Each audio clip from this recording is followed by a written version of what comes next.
আমাদের শহীদদের যে আত্মদানের মধ্য দিয়ে আমরা মাতৃভাষার অধিকার প্রতিষ্ঠা করেছিলাম, কিন্তু সেই আন্দোলনের ধারাবাহিকতায় আমাদের একটি মুক্তিযুদ্ধ সংগঠিত হয়েছিল। কিন্তু এটা দুঃখের বিষয় যে স্বাধীনতার এতটি বছর পরেও সর্বস্তরে বাংলা ভাষার মর্যাদা এবং অধিকার সেটা আমরা প্রতিষ্ঠিত করতে পারিনি।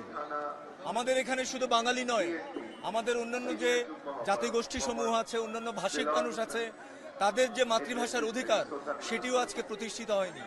সুতরাং ৭১-এর পথ ধরে শোষণ এবং বৈষম্যহীন সমাজ এবং রাষ্ট্র প্রতিষ্ঠা করবার জন্য ২৪-এর যে অঙ্গীকার, সেই অঙ্গীকারকে ধারণ করে একটা বৈষম্যহীন সমাজ আমরা গড়ে তুলব।